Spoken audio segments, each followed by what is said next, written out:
In 1867, a Russian chemist named Dmitry Mendeleev began gathering physical and chemical properties of known elements. Some of these properties include the atomic mass, the color, the density, the melting point, and what each element did or did not react with. Mendeleev made up a card for each element, listing everything he knew about them, and sorted the cards based on similarities in the element's properties. A complete pattern emerged when he placed the elements into vertical columns and horizontal rows in order of increasing atomic mass. The properties of the elements repeated in a pattern or in a periodic fashion. Hence the name, the periodic table of elements. Mendeleev left spaces for elements that were yet to be discovered or synthesized. The modern periodic table, with the discovery of the proton, today's periodic table is arranged in rows and columns where elements are listed from left to right and top to bottom according to their increasing atomic number. The rows of a periodic table are called the periods. There are 7 periods on the periodic table. Elements within a period show gradual changes in properties.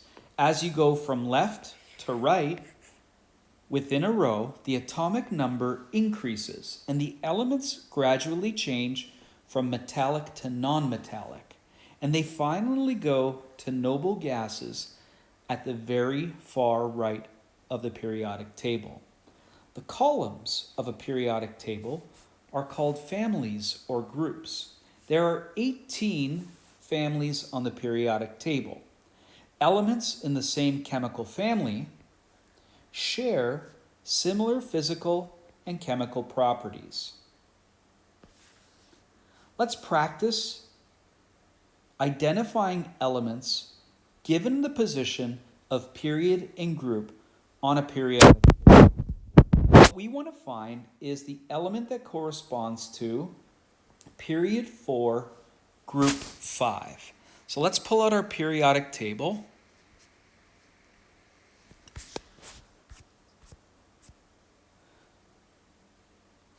So we are going to look for period 4, group 5, and our element is vanadium.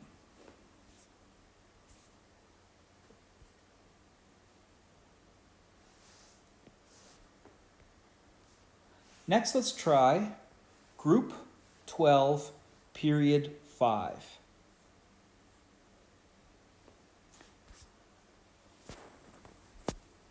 Group 12, period 5. If we follow these, we will see that the element we are looking for is cadmium.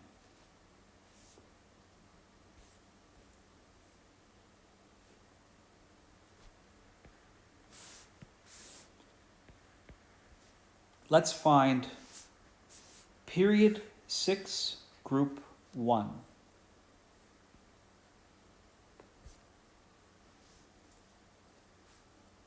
Group 1, period 6. This is our element. We are looking at cesium.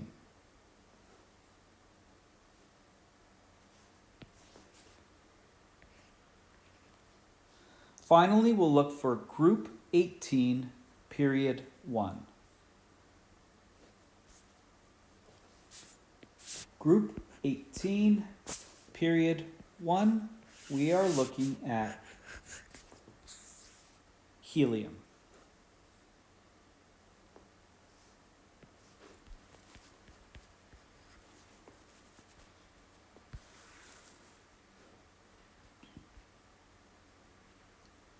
All elements can be described as metals, nonmetals, or metalloids.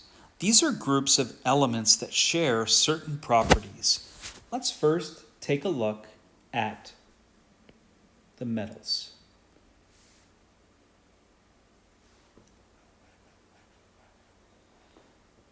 Metals all share metallic properties. They're all solid at room temperature, except for mercury, which is a metal that is a liquid at room temperature. All metals have high luster or are shiny. All metals are good conductors of heat and electricity. All metals are malleable. We can hammer them into sheets. Metals are also ductile. They can be stretched into wires. Examples of metals include silver and iron. Next, we're going to look at what makes a nonmetal. Nonmetals have characteristics or properties which we call nonmetallic properties, and they're often the opposite of the properties we saw for the metals above.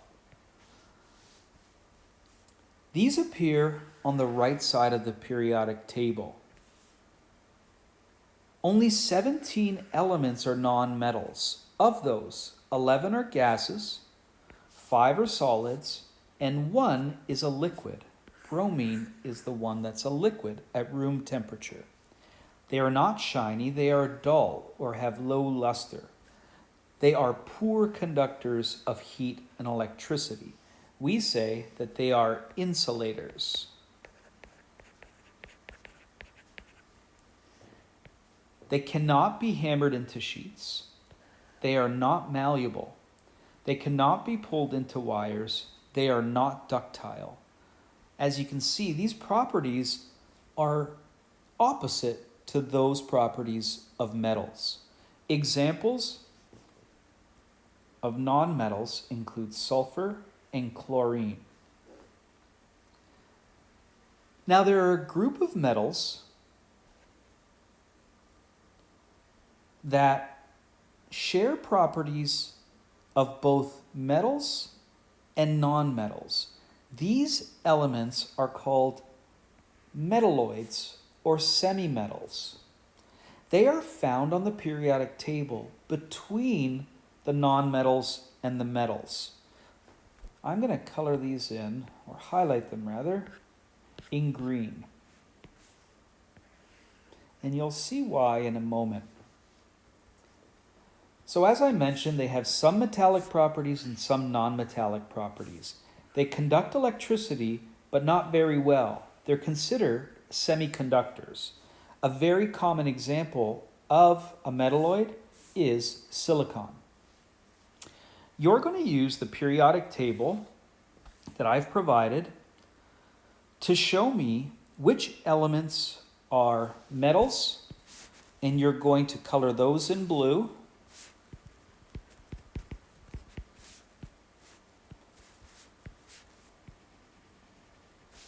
Which elements are nonmetals, and you're going to color those in yellow.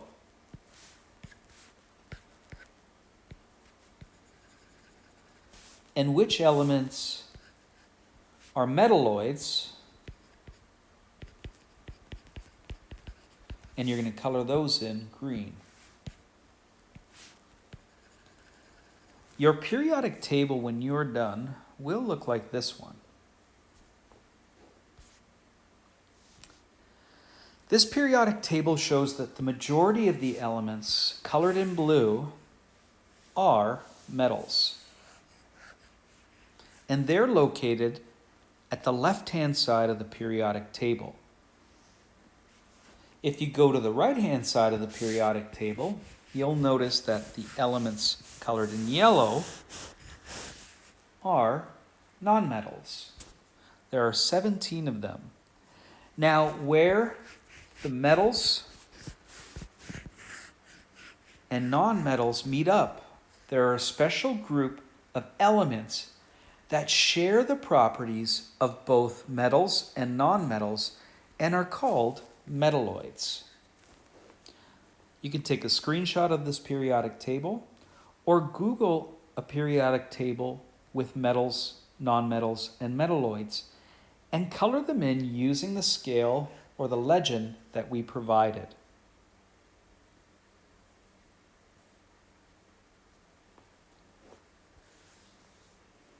We're going to look closely at the groups in a periodic table. The first group in the periodic table is this group right here.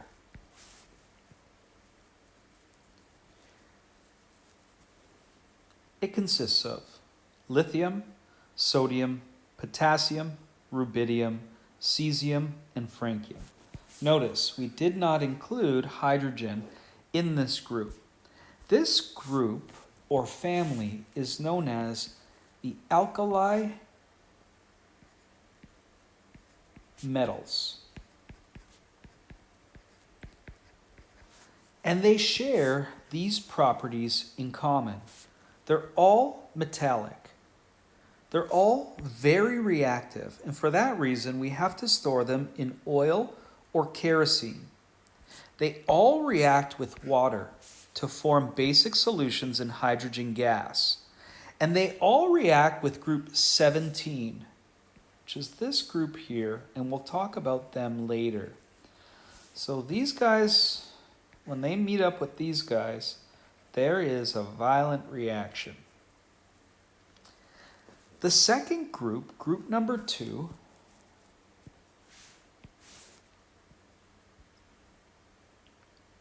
consists of beryllium, magnesium, calcium, and a few more. These are called the alkaline earth metals.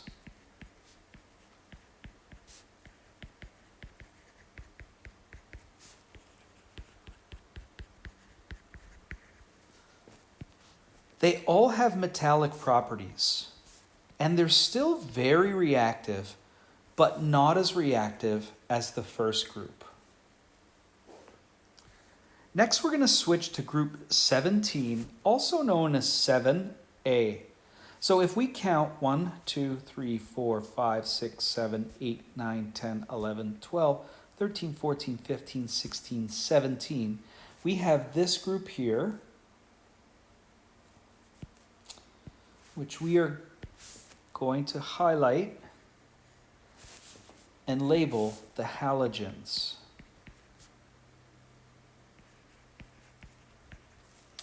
Now you can also call this group 7, and we call it group 7 when we skip over this valley here and we continue labeling at the top. 3, 4, 5, 6, 7. So group 7 and 17 are the same. All of these elements are gases, except for bromine, which is a liquid, and it also contains 2 solids, iodine and antimony. They're non-metallic, and they're very, very reactive in their free form. In fact, fluorine is the most reactive element in the universe. These, as I mentioned before, will readily react with group number 1 in a violent reaction. When they do, they produce salts. Let's move on to group 8 or 18. This is the last column of the periodic table. Now this group is really special. They are called the noble gases. They used to be called the inert gases, and inert is a word that is used to mean that they don't react. These elements, which are all gases, are very, very unreactive. They're very stable in most situations. Only a few times have scientists ever got any of these elements to react. And when they did, they actually got it to react with, if you could imagine, the most reactive element in the universe, fluorine, one of the halogens.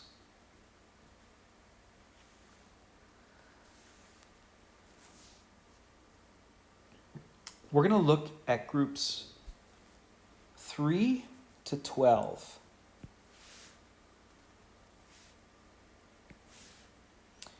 Group 3 to 12 are these elements, which are known as the transition metals.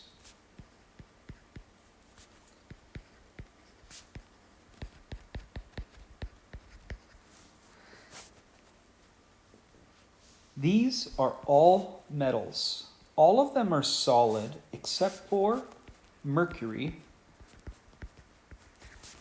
And we mentioned this when we discussed metallic properties above. Some of these elements are very familiar structural element used to build things like iron, nickel, and chromium. Some of these elements are those that are used for currency and money, like coins or jewelry. Examples of these include copper, gold, silver, and platinum, known as the precious metals. If any compounds are produced from elements in this region of the periodic table, they're often very colorful. Next, we're going to look at a special group that we've already talked about. And this group is located along the zigzag or staircase in the periodic table. These are called the semi-metals or the metalloids. These elements are the ones touching the zigzag, and they exhibit properties of both metals and non-metals.